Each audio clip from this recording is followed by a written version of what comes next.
ભરૂચ જિલ્લાના ઝઘડિયા ખાતે આવેલ ગુમાનદેવ દાદા પોતાના દરેક ભક્તોની મનોકામના પૂર્ણ કરે છે। આ યાત્રાધામ ખાતે શ્રાવણ માસની તડામાર તૈયારીઓ શરૂ કરાઈ છે।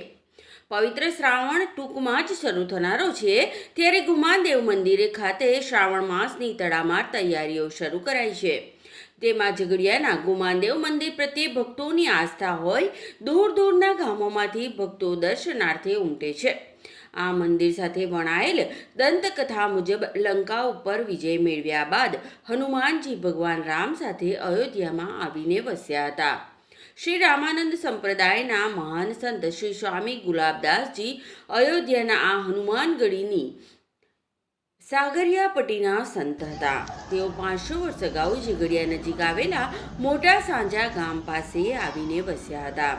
ત્યાં એક રાતે ગુલાબદાસજીને એવો ભાસ થયો કે જાણે હનુમાનજી તેમને સ્વપ્નમાં આવીને સંકેત આપે છે કે અહીંથી થોડા જ અંતરે મારી મૂર્તિ છે અને એક શિયાળ તેને વળગી રહ્યું છે અને કેટલાક લોકો તેને મારી નાખવા માટે ફરી રહ્યા છે।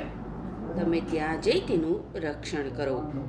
એવો ભાસ થતાં જ ગુલાબદાસજી ત્યાં ગયા અને તે જગ્યાએ કેટલાક ગોવાળો એક શિયાળને મારી રહ્યા હતા। આ શિયાળ મૂર્તિને ચોંટી રહી હતી।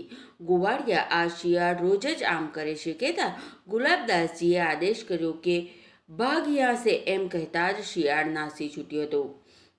આ ચમત્કાર આસપાસના ગામોમાં પહોંચતા લોકો દર્શનાર્થે આવી પહોંચ્યા હતા। ત્યારબાદ ગુમાનદેવ દાદાની મૂર્તિ હનુમાન જયંતીના દિવસે સ્થાપિત કરવામાં આવી હતી। અહીં હનુમાનજી હાજરા હજુર હોવાના પરચા અનેક ભક્તોને મળ્યા છે। એવું માનવામાં આવે છે કે સ્વયંભૂ હનુમાન મૂર્તિ અહીં મંદિરમાં મૂકવામાં આવી છે। ભગવાન હનુમાનજીનું ગુમાનદેવ મંદિર આશરે 600 વર્ષ પાછળ બનાવવામાં આવ્યું હતું અને તેનું નામ ગુમાનસિંહ નામના એક વેપારીના નામ પરથી રાખવામાં આવ્યું હતું, જેને ભગવાન હનુમાનજીએ બચાવ્યા હતા। ગુમાનદેવ મંદિર ભરૂચ જિલ્લાના તાલુકાના સ્થળ ઝઘડિયા નજીક ભરૂચ ઝઘડિયા હાઈવે પર ઝઘડિયાથી આશરે 5 કિલોમીટર અને ભરૂચથી 25 કિલોમીટર દૂર આવેલું છે। એ ભગવાન હનુમાનજીના ભક્તો અને ખાસ કરીને ભરૂચ, વડોદરા અને સુરત જિલ્લાના સ્થાનિકો માટે મુખ્ય યાત્રાધામ છે। ખાસ કરીને શનિવારે નજીકના ગામોમાંથી મંદિરમાં તેની માન્યતા મુજબ ઘણા ભક્તો પગપાળા આવે છે। ટ્રસ્ટ દ્વારા દર વર્ષે શ્રાવણ માસના શનિવારે લોકમેળાનું આયોજન કરવામાં આવે છે અને હજારો ભક્તો અને મુલાકાતીઓ હનુમાન દાદા પ્રત્યે ભક્તિ સાથે ભાગ લે છે। ટ્રસ્ટ અને પવિત્ર નર્મદા નદીની આસપાસ ફરતા યાત્રાળુઓ અને સાધુઓ માટે વિવિધ સેવાઓનું સંચાલન કરે છે। ત્યારે શ્રાવણ માસમાં વિશેષ પૂજા અને વિવિધ ધાર્મિક કાર્યક્રમોનું પણ આયોજન કરાયું છે। जय श्री राम, जय गुमानदेव दादा।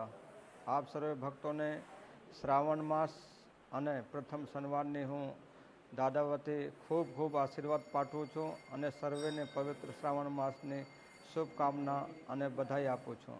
आप सर्वेथी आग्रह है कि અહીં આવીને હનુમાનજી મહારાજનું દર્શન કરો અને સર્વેનું મંગલ થાય એવી હું હનુમાનજી મહારાજથી વારંવાર પ્રાર્થના કરું છું। અને મંદિરનું ખોલવાનો સમય ગત વર્ષની જેમ જ રહેશે।